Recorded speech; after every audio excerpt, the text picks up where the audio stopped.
अस्सलाम वालेकुम नाज़रीन, कैसे हैं आप? उम्मीद है अच्छे होंगे। मैं सैयद असद अब्बास, आप देख रहे हैं खामोशी। और हमारे साथ मौजूद हैं हमेशा की तरह आमिर। आमिर कैसे हैं आप? अल्हम्दुलिल्लाह। आप बताएं, आप कैसे हैं? अल्लाह का शुक्र है। आमिर, आज क्या आप स्टोरी सुना रहे हैं? असद भाई, स्टोरी पे तो हम बात बनाएंगे। पहले बहुत सारे लोगों के व्हाट्सएप मैसेजेस और इंस्टा पे डीएम आए हुए हैं, उन्होंने अपनी स्टोरियां शेयर की हुई हैं। लेकिन मैं चाहता हूं आज आप अपनी स्टोरी शेयर करें। जैसे फर्स्ट एपिसोड में मैंने स्टोरी शेयर की, अगर आपके पास भी कोई स्टोरी है तो आप अपनी लाइफ से वो शेयर करें। बिल्कुल आमिर, स्टोरी तो बड़ी इंटरेस्टिंग है और बिल्कुल, मैं सुनूंगा आपकी स्टोरी। अब हम भी सुनना चाहिए कि सबसे पहले आप लोग क्या करें, आयतल कुर्सी पढ़ लें और बच्चे इस शो को ना देखें, ठीक है? और हमारे चैनल को सब्सक्राइब करके बेल आइकॉन ऑन कर दें ताकि हमारी तमाम आने वाली वीडियोस आप तक पहुंच सकें। बिस्मिल्लाह करें। आमिर, स्टोरी कुछ इस तरीके से है कि मेरे दोस्त हैं अदनान हैदर जैदी, वो फिल्म की कास्टिंग में लगे हुए थे। तो उनका मेरे पास फ़ोन आता है कि असद, मुझे फ़िल्म बनानी है तो आपकी मुझे हेल्प आउट की ज़रूरत होगी। मैंने कहा ठीक है, आप मुझे बता दें क्या क्या है। तो कास्टिंग के हवाले से जो जो उन्होंने मुझसे कहा मैंने सब अरेंज करके दे दिया।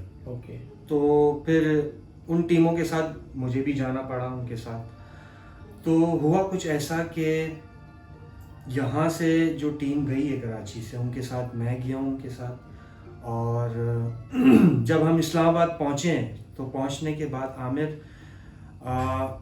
एक रोड जा रहा है बाराको की तरफ, इस्लामाबाद से? हाँ, और एक जा रहा है मरी की तरफ। इस्लामाबाद से एक ही रोड निकलता है? एक ही रोड निकलता है, यानी कि जो पॉइंट है एक मरी वहाँ के से लिए जा रहा है, divide हो बारा जाता के लिए जा रहा है, वो डिवाइड हो जाता है। ओके। तो वहाँ चेक पॉइंट आता है, चेक पोस्ट आता है, उस पॉइंट पे हम लोग उतरते हैं।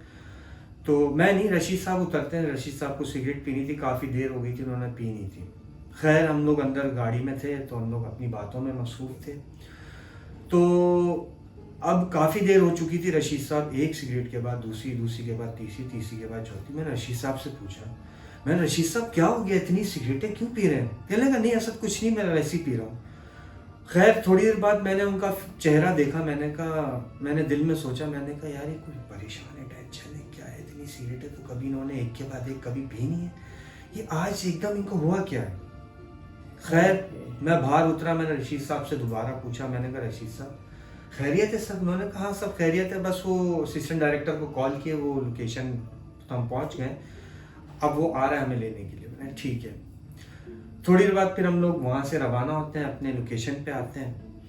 तो डायरेक्टर से मुलाकात होती है, सब क्रू जो है अपना खाना वाना खा रहे होते हैं, हम लोग भी इनसे मुलाकात करके खाना खा के अपने रूम में जाते हैं। ये फर्स्ट डे जब हम लोग पहुँचे, तो जब हम रेस्ट करने के लिए अपने रूम में जाते हैं तो आमिर हम लोग लेटे होते हैं। और मेरी हमेशा आदत है कि मैं पूरा अंधेरा नहीं करता, मैं हमेशा थोड़ी सी रोशनी रखता हूँ रूम के अंदर ना, बिल्कुल अंधेरा नहीं रखता। खैर, हम लोग सब लेट गए।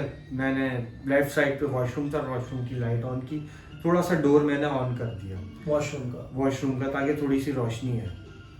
अब मेरा फेस बिल्कुल ऐसे फ्रंट पे डोर की तरफ नजर आ रहा है, यानी कि जो वॉशरूम के डोर की तरफ, वॉशरूम की जो लाइट है वो डोर की तरफ पड़ रही है। अब बिल्कुल सन्नाटा, सर्दियाँ थी, हम लोग लेटे हुए थे, कुंडी खुलती है और नीचे हो जाती है। मैं, यकीन करो आमिर, मैं बिल्कुल फ्रीज हो जाता हूँ। खुद से कुंडी नीचे आ गई? खुद से कुंडी नीचे आ जाती है। मतलब ये जो एक तो बाथरूम का आपने दरवाजा खोला था और मेन डोर की बात कर रहे हैं, उसकी कुंडी नीचे आती है? मेन डोर है ना रूम का, उसकी कुंडी नीचे आ जाती है। मैं फिलहाल हिम्मत करके अवॉइड करता हूँ। मैंने कहा पता नहीं क्या है, क्यों नीचे आ गई, शायद स्लिप हो गई। अब जाहिर सी बात है, मैंने मुनासिब समझा रूम को लॉक करना। जब जहाँ एक लोकेशन पे इतने सारे लोग होते हैं तो रूम लॉक करना ज़रूरी होता है। खैर, मैं उठा, मैंने उठने के बाद मैंने दोबारा कुंडी लगाई। लगाने के बाद मैं फिर लेटा, फिर एकदम आमिर कुंडी सीधी हुई और बिल्कुल नीचे आ गई और झटके से आई। और उस वक्त जब दूसरी दफ़ा जब कुंडी नीचे आई तो बहुत ज़ोरदार आवाज़ थी। सीरियस? खैर, मैं समझ गया था कि यहाँ कोई मामलात है। नाजरीन प्लीज बच्चे ये वीडियो बिल्कुल ना देखें। आमिर, मैं बता रहा हूँ तो मैं वापस उसी कैफियत में मैं जाना शुरू हो गया हूँ और मुझे एक अजीब सी फीलिंग सी आ रही है। तो आगे का मैं तुम्हें कंटिन्यू करता हूँ कि मैं फिर सुबह होती है, मैं रशीद साहब के पास जाता हूँ, उनसे कहता हूँ कि रशीद साहब, रात में आपके साथ भी मुझे लगा कि कोई इंसिडेंट हुआ है, क्योंकि जब आपको मैंने कभी इतनी एक साथ सिगरेट पीते हुए नहीं देखा मैंने। तो उन्होंने कहा हाँ सर, हम लोग जहाँ पे रुके हुए थे उसकी बैक साइड पे कब्रिस्तान था, अंधेरा था लेकिन हमें नहीं पता कि हम कब्रिस्तान के साथ खड़े हैं। तो रशीद साहब ने कहा वहाँ पे एक शख्स खड़ा हुआ था, लंबी दाढ़ी थी और उसके हाथ बिल्कुल जमीन तक लगे हुए। और मैं उसको देख के मैंने कहा तो फिर सिगरेटें पीने का क्या कॉन्सेप्ट है कि आप एक के बाद एक के बाद? उन्होंने कहा मैंने सुना था कि सिगरेट यानी कि आग से ये चीजें दूर होती हैं। हाँ, ये बात तो मैंने भी सुनी है कि अगर इन चीजों के आगे आग हो तो आग के करीब नहीं आती। हाँ, तो मैंने कहा रशीद साहब, जब आपके साथ ये इंसिडेंट हुआ है, जब हम लोग इधर लोकेशन पर आए, लोकेशन पे आने के बाद हम लोग रूम में गए, सोने लेटे, आप सो गए थे, 2 दफा कुंडी नीचे आई है। ओके, हाँ। तो मैंने कहा मुझे मुनासिब नहीं लगा कि मैं किसी और से बात करूं। मैंने कहा पहले मैं आपसे डिस्कस कर लूं कि ये मामला है। उन्होंने कहा मुझे भी महसूस हुआ, और मैंने कहा मुझे भी महसूस हुआ है। हम दोनों को सिचुएशन का पता चल गया कि यहाँ पे गड़बड़ है, कोई गड़बड़ है, क्योंकि जिस तरीके से कुंडी नीचे आई, 2 दफा आई है, तो मैं तो समझ गया था कि यहाँ गड़बड़ है। आप जिस घर में गए थे उस घर में आपसे पहले भी लोग रह रहे थे क्या, या कोई नहीं था, बंद था वो घर? आमिर, उस हवेली में पहले तो कोई नहीं रहता। ओके। वो बहुत सालों से बंद थी हवेली। अब जाहिर सी बात है, अब सिचुएशन हमारे सामने थी कि अब ये मामला हो गए। आमिर, सेकंड डे शाम में जब हमारी मीटिंग होती है तो डायरेक्टर हमें कहता है कि आपके पास 4 से 5 दिन है, आप लोग प्रैक्टिस कर लें और अपना देख लेंगे जिसका जो जो रोल है उसी बेसिकली रिहर्सल करनी थी, क्योंकि अगर पुरानी कोई कास्ट होती, सीनियर लोग होते तो उनको रिहर्सल की जरूरत नहीं होती। नए लोगों को जाहिर है एक फिल्म की शूट हो रही है तो रिहर्सल तो बहुत जरूरी थी। हाँ, तो खैर उसके बाद सब अपनी प्लेसिंग पे जाते हैं, प्रैक्टिस कर रहे होते हैं। अब वहां पे एक लड़की होती है फिजा नाम की। आमिर, क्या होता है, एकदम फिजा जमीन पे जाके गिर जाती है। ये रिहर्सल करते करते जमीन से गिर जाती है। रिहर्सल के दौरान वो लड़की जमीन से गिरती है, जाके जोरदार जाके जमीन से लगती है। अब सब उस चीज को नॉर्मल लेते हैं, क्योंकि वो डांस करते हुए बेहोश भी हो सकता है, स्लिप हो गई, स्लिप हो गया। हाँ, उसको सीधा किया जाता है। आमिर, उसके मुंह से झाग आना शुरू हो गया। झाग? हाँ, मुंह से झाग आना शुरू हो गया। अब हम लोगों ने कहा इसको हॉस्पिटल लेके चलते हैं, इसकी कंडीशन ऐसी हो गई है। अब उसको हम लोग उठाना शुरू हुए, उसका इतना वजन हो चुका था कि किसी से भी नहीं उठाया जा रहा था। ऐसा भी तो हो सकता है कि वो मिर्गी की पेशेंट हो, ऐसे पेशेंट्स को भी मुंह से झाग आ जाती है नॉर्मली। वो बिल्कुल सही थी और वो डांस कर रही थी और उसका पूरा ग्रुप था उनका साथ में, और वो प्रोफेशनल डांसर। तो आप ये कहना चाह रहे हैं कि उस जगह पे जो असरात थे उसने अटैक किया था उस लड़की पे? मैं और रशीद साहब तो उस जगह पहुंच गए थे। हम लोग तो सोच रहे थे शायद इसके साथ वो मामला है। बाकी जो थे वो उसको उठा के हॉस्पिटल ले जाने के चक्कर में थे कि इसको हॉस्पिटल ले जाए, क्योंकि वो इस तरफ नहीं पहुंचे थे कि शायद इसके साथ कोई मामला ऐसा हो। यानी कि तीसरा जो अटैक हुआ है वो इस लड़की पे हुआ है पूरे क्रू में। अब उसके बाद फिजा जैसी आंखें खोलती हैं तो ब्लड रेड, इतनी ज्यादा रेड मैं तुम्हें बता नहीं सकता आमिर। उसी टाइम पे वो जिस को देख रही उसकी आंखें लाल और उसके मुंह से झाग आना शुरू। 2 लड़कियां थी जिनके ऊपर अटैक हुआ था। फिजा पे हुआ, फिजा के बाद उन 2 लड़कियों पे हुआ जो उसके साथ में थी, जो रिहर्सल 3 लड़कियां मिलकर कर रही थी। ओके।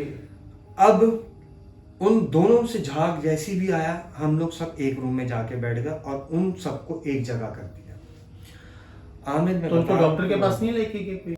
नहीं,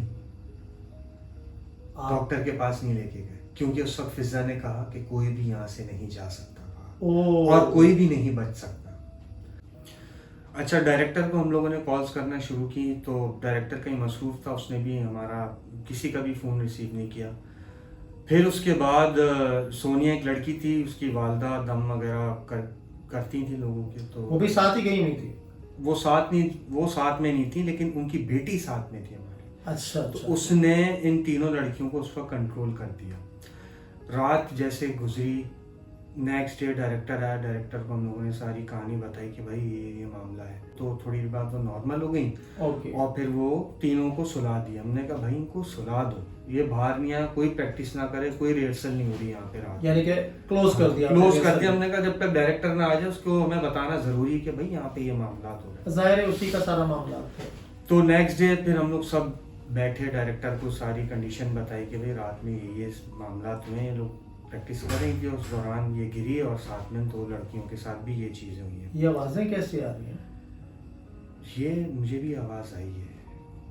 हाँ, मैं थोड़ा सा जो है ना बहुत डीप जा चुका हूँ आपकी स्टोरी में। आगे सुनो, आगे शायद तुम ना सुन सको, क्योंकि मैं बता रहा हूँ तो मैं भी उस कैफियत में जा चुका हूँ। आमिर 2-3 दिन गुजरते हैं तो रशीद साहब अपने काम में मसरूफ़ थे। रशीद साहब ने इन सब लड़कियों को बुलवाया कि इनका हेयर कट करना है और इनकी ग्रूमिंग करनी है। हम लोग भी इंतज़ार कर रहे थे कि रशीद साहब फ्री हो जाएं ताकि वो हमारे लुक एंड फील को भी देख लें। खैर, इतने में से फिज़ा रूम में से निकलती हुई आती है गुस्से में कि मैं अपने बालों को हाथ लगाने नहीं दूंगी। वो कहती हुई गुजर जाती है। अब रशीद साहब, जो 2 लड़कियां बैठी हुई हैं रूम के अंदर, जी जी, रशीद साहब उनके हेयर कट करना शुरू कर देते हैं। ओके। जैसे ही वो उसका हेयर कट करके फारिग होते हैं, बाहर आते हैं, इसको दोबारा बुलाने जाते हैं फिज़ा को। ओके। तो फिज़ा जोर से दरवाज़ा बंद करती है और कहती है मेरा नाम नहीं लेना, मैं नहीं आऊँगी और ना ही मैं हेयर कट करूँगी। खैर, रशीद साहब उस तरफ जाते ही नहीं। रशीद साहब समझ गए ये बेवकूफ़ी। अब रशीद साहब बेचारे यानी कि ये बूढ़े ट्रैक थे। से आउट हो गई है। हाँ, वो उनको समझ में नहीं आ रहा था ये क्यों इतनी बदतमीजी कर रही है। ओके। उसके बाद वीडियो डायरेक्टर आ जाता है, क्योंकि जिस दिन हमें शूट करनी थी उसी दिन उसकी फ़्लाइट थी। जैन सुबह में आ जाता है, फिर हम लोग अपने प्लेसिंग पे आ जाते हैं। तो लंच टाइम होता है। लंच टाइम में फिज़ा सोफ़े पे बैठी होती है और जैन जो है वो सोफ़े के साथ बैठ जाता है। दोनों एक दूसरे को देख रहे हैं।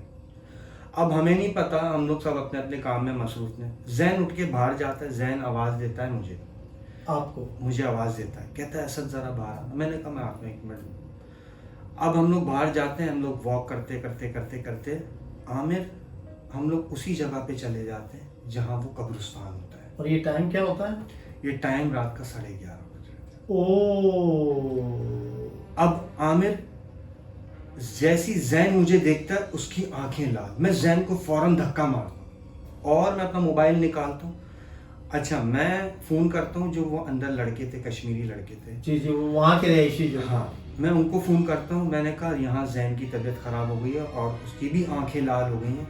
मैं वहाँ से भागता हुआ भी आ रहा हूँ, फ़ोन पे सारी कंडीशन बता रहा हूँ। वो लोग कहते हैं यहाँ पे भी फिज़ा गिर गई। फिज़ा भी वहाँ गिर गई? वहाँ फिज़ा गिर गई और यहाँ जैन गिर गई। और ये इन दोनों की आपस में वहीं पे जो कनेक्शन था, जो एक दूसरे को देख रहे थे। हाँ। और सबसे बड़ी बात ये, जिस बंदे की आंखें लाल होती हैं उसके साथ कोई ना कोई प्रॉब्लम शुरू हो जाती है। अब मुझे तब रियलाइज़ हुआ, मैंने जब जैन की आंखें लाल हुई ना और जैन कोई बात नहीं करा, जैन मुझे देखे जा रहा, मैंने जैन को धक्का मारा। मैंने उनको फ़ोन किया लड़कों को। वो लड़के भागते हुए जैन के पास है। जैन को आप भी पकड़ा। भागते हुए उनके पास? मैं वहाँ रुक गया। अच्छा अच्छा। मैं सिर्फ रुक गया। मैंने कहा यार हो क्या रहा है? वहाँ पे फिज़ा गिर गई, यहाँ पे ये गिर गया और कुछ समझ में नहीं आ रहा। लेकिन आपको तो कनेक्शन पता था ना कि क्या हो रहा है? फर्स्ट डे आपके साथ पहली दफा हुआ था, रशीद साहब के साथ हुआ था?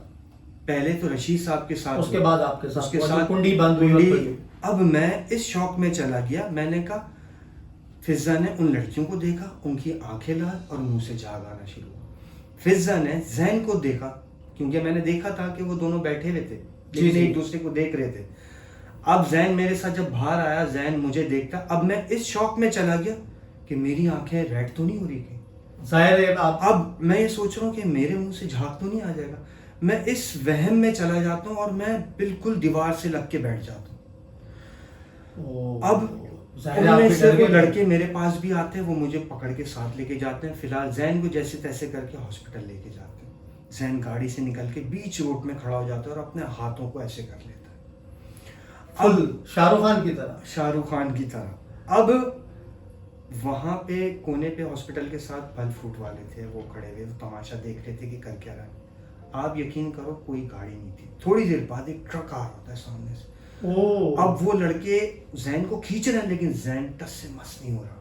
पत्थर का वो जो पठान थे वो भी आ गए और 2-4 बंदे और भी आ गए, उसको खींचते हुए अंदर हॉस्पिटल में लेकर आ गए।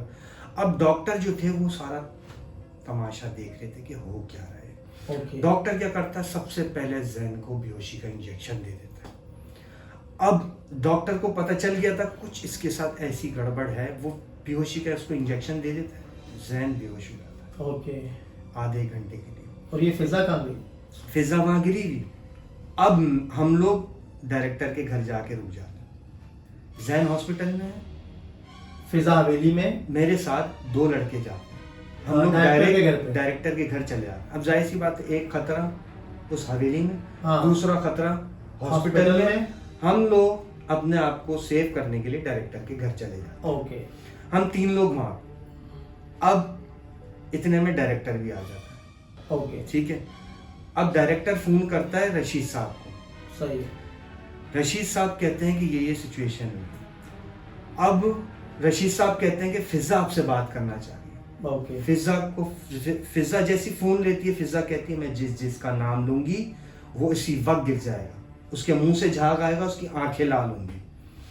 आमिर, हम लोग की हालत बहुत बुरी हो गई थी। मेरी कंडीशन ऐसी हो गई थी, मुझे कुछ समझ में नहीं आ रहा कि ये हो क्या है।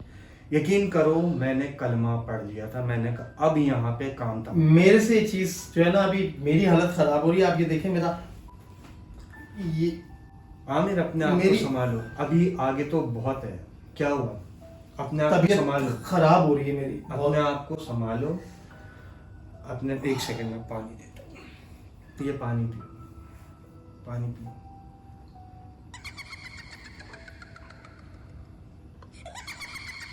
नाजरीन, इस वक्त आमिर की कंडीशन बहुत ज़्यादा ख़राब हो रही है। इस वक्त हमें ब्रेक पे जाना पड़ेगा। इंशाल्लाह ताला हम वापस आते।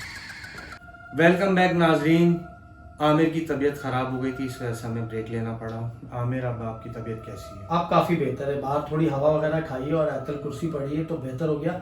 उस टाइम जब आप स्टोरी सुना रहे थे, मेरे से स्टोरी बिल्कुल नहीं सुनी। जब मैं बहुत डीप जा चुका था और मेरे को ये जो जगह है ना खिंचने लग गई थी, ऐसा लग रहा था कि मेरे अंदर कोई चीज घुस गई आके। वो आपकी कंडीशन से लग रहा था कि शिवलिंग हो रहा था आपका। जी जी, और कुछ आवाजें भी आ रही थी इस रूम में। मैं बड़ा अपसेट हो गया हूँ, लेकिन आप अपनी स्टोरी कंटिन्यू करें। आमिर, उसके बाद जब फिजा फ़ोन करती है डायरेक्टर को और कहती है कि मैं जिसका नाम लूंगी उसकी आंखें लाल होंगी, तो डायरेक्टर उसको उस बात को मजाक लेता है और फिजा पे गुस्सा करना शुरू कर देता है कि तुम पागल हो गई हो और ये और वो, ये इस तरीके से नहीं चलेगा, मैं तुम लोगों के पैसे रोक दूंगा, तुम लोग मेरा काम खराब कर ज़ाहिर है, एक हफ्ता हो गया। क्योंकि डायरेक्टर को अब ये लग रहा था कि अब मेरी शूट नहीं हो सकती, क्योंकि उसने डायरेक्टर का पैसा लगा हुआ था। ऐसी बात है, उसकी इन्वेस्टमेंट थी और एक हफ्ता हो गया था, कोई काम नहीं हुआ। रिहर्सल में इतने सारे भंड हो रहे हैं कि डायरेक्टर का तो पैसा वेस्ट हो रहा था ना। उसको ये डर लगने लग गया होगा कि मेरा पैसा, मेरा बजट बढ़ गया, क्योंकि उसने 50% पेमेंट तो की भी थी। अब आगे सुना आमिर क्या होता है। अब वहां जो स्टाफ रुका हुआ था वो भी वहां नहीं रुकता। वो लोग भी डायरेक्टर के घर आ जाते हैं। वो कहते हैं हम लोग इस कंडीशन में काम नहीं कर सकते, हमें यहाँ पे काम नहीं करना, हमें अपने घर जाना है। डायरेक्टर कहता है कि आप लोग आज रात रुके, रेस्ट करें, हम कल बात करेंगे और फिर देखते हैं आगे क्या करते हैं। आमिर, सुबह होती है। सुबह होने के बाद सब बैठे होते हैं कि टेबल पे नाश्ता कर रहे होते हैं और डिस्कस कर रहे होते हैं कि अब करना क्या है। आमिर, डायरेक्टर कहता है कि ठीक है, आप उस हवेली में नहीं, आप मेरे घर में शूट करें। ओके। फिजा भी आ जाती है, बाकी सब आ जाते हैं, सबको अपना अपना रूम दे दिया जाता है। मैं अपने रूम में सामान सेट कर रहा था, कोने पे फिजा खड़ी हुई थी। अच्छा, मेरे रूम के सामने जो रूम था वो रिजा और मरियम का था, दोनों बहनें थी और उनके भाई भी साथ में थे, तो उनको सेपरेट रूम दे के दिया। अलावा 2 लड़कियां और थी। हाँ, और 2 लड़कियां थी, उनको सेपरेट रूम दे दिया था। ये बहन भाई एक ही रूम में स्टे कर लेंगे। आमिर, एकदम फिजा गिर जाती। ओके। जैसी फिजा गिरती है मैं उठ के भागता हूँ, उस फिजा के ऊपर से फैला के मैं बाहर की तरफ जाता हूँ और मैं लड़कों को कहता हूँ और डायरेक्टर को भी कहता हूँ कि मैंने कहा फिजा फिर गिर गई है। फिर गिर गई है। सारा अटैक फिजा पे ही हो रहा था। मेन जो थी वो फिजा, क्योंकि रशीद साहब के बाद में हम दोनों पे नहीं हुआ, फिजा पे हमला हुआ, फिजा के बाद उन दोनों लड़कियों पे हमला हुआ। अब जब हम डायरेक्टर के घर पे आके शूट स्टार्ट करते हैं, आमिर, जैसी हम लोग अंदर जाते हैं जहां वो 2 लड़कियां सोई होती हैं, वहां से चीखने की आवाज आती है। हम लोग जैसी कमरे में जाते हैं, क्या देखते हैं कि आमिर वो दोनों लड़कियां हवा में होती हैं। ओ सीरियस? दोनों लड़कियां हवा में होती हैं, उन दोनों के भाइयों ने उनको पकड़ा हुआ और वो लड़कियां हवा में ही ऐसे जा रही होती हैं जैसे कि आप हवा में किसी पलंग को उठा रहे हो। मतलब ये आप अपनी आंखों से देख रहे हैं मैं अपनी आंखों से देख रहा हूँ, मैं क्या सब अपनी आंखों से कि देख रहा हूँ। लड़कियां यूं हवा में सो रही हैं, सोते में हवा में, और वो सोई हुई हैं। वो सोई नहीं है और उनके भाइयों ने उनको पकड़ा। ओ जैसे ही हम लोग पहुंचते हैं वो लड़कियां खिसकना शुरू हो जाती हैं, उनके भाई भी खिसकना शुरू हो जाते हैं। अब हम लोग उनको पकड़ लेते हैं, उनके भाइयों को। यकीन करो आमिर, हमें भी वो चीजें घसीटती हुई लेकर जाती हैं, इतनी पावरफुल होती हैं वो चीजें। ओ मेरे खुदा। उसके बाद नाजरीन मेरी तो बहुत हालत ख़राब हो गई है, तो बराए मेहरबानी अगर आप कोई बच्चा देख रहा है तो बच्चे को बिल्कुल ये वीडियो ना देख लें और आपने हैंड फ्री लगाना है। असद भाई मेरे से बिल्कुल ये सुनी नहीं जा रही, लेकिन मैं क्या करूँ, अब आपका एपिसोड तो कंप्लीट करवाना है। बिस्मिल्लाह। उसके बाद आमिर शूट हम लोग नहीं कर सके। अब उसके नेक्स्ट डे डायरेक्टर डिसाइड करता है कि इन सबको घर भेज दिया, इस तरह काम नहीं हो सकता। खैर डायरेक्टर का तो आधा पैसा आधे से ज़्यादा डूब चुका था, क्योंकि जाहिर सी बात है सबका खाना पीना लोकेशन एक्सपेंस उसका डेली बेसिस पे जा रहा था। अब डायरेक्टर सबके टिकट दे देता है, जी आप लोग अपने अपने घर चले जाए। हम 1 महीना वहाँ रुके थे, उस 1 महीने में कोई शूट नहीं हुई। कोई शूट, यानी कि हम जब शूट करने लगते हैं कोई ना कोई इंसिडेंट हो जाता है। ओ अब क्या होता है कि उसके नेक्स्ट डे सुबह 7 बजे वहाँ का सिक्योरिटी गार्ड और शेफ भागते हुए आते हैं, जोर से दरवाज़ा बजाते हैं। अब उनकी हालत खूनम खून, दोनों खूनम खून हुए हुए, शेफ और सिक्योरिटी गार्ड। ओ वो क्यों? अब मैं तुम्हें बताता हूँ। उनको हम बिठाते हैं, पानी वानी पिलाते हैं, उनका ब्लड वगैरह साफ करते हैं उनका। उसके बाद वो बताते हैं कि उस हवेली में बाप और बेटी रहा करते थे। ओके। तो उनकी बेटी के साथ कुछ ऐसे मामलात हो जाते हैं कि उसको जिंदा जमीन में गाड़ दिया जाता है।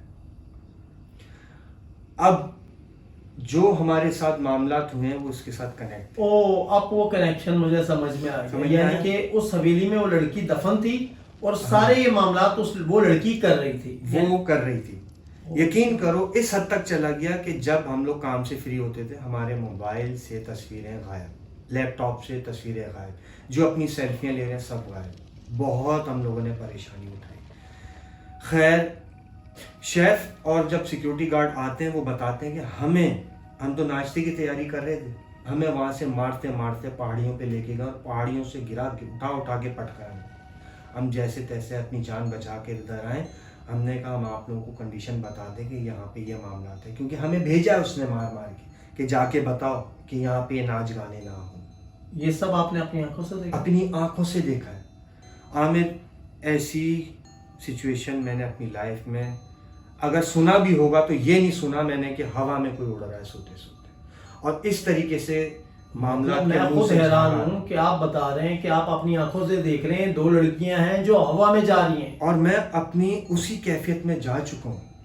मैंने फिर आमिर वालिद साहब को कॉल किया और वालिद साहब को मैंने सारी सिचुएशन बताई कि हमारे सेट पे ऐसे ऐसे मामला हो गए, मैं शायद बच नहीं सकता, मुझे माफ़ कर दीजिएगा। मेरे वालिद साहब मुझे कहते हैं बेटा अल्लाह की ताकत तुम्हारे साथ है, तुम्हें कुछ नहीं हो। आप तो माशाल्लाह काफ़ी स्ट्रॉन्ग हैं जो ये पूरी सिचुएशन हैंडल कर आगे और हमारे साथ शेयर भी कर दी, व्यूवर के साथ शेयर। आपकी जगह मैं होता तो मैं तो शायद मर जाता, क्योंकि मैं अभी आपकी स्टोरी सुन के मेरी ये हालत है तो मेरे ख्याल से मैं तो ये फेस भी नहीं कर पाता। तो नाजरीन कैसी लगी आज की आपको स्टोरी? फर्स्ट एपिसोड में मैंने स्टोरी जो सुनाई थी ये उससे 10 गुना ज़्यादा ऊपर की स्टोरी है। तो नाजरीन हमारे चैनल को सब्सक्राइब करना ना भूलिएगा। आप हमें इंस्टा पे DM कर सकते हैं और व्हाट्सएप पे अपनी स्टोरी शेयर कर सकते हैं। Thank you very much. अल्लाह हाफिज़। अल्लाह हाफिज़।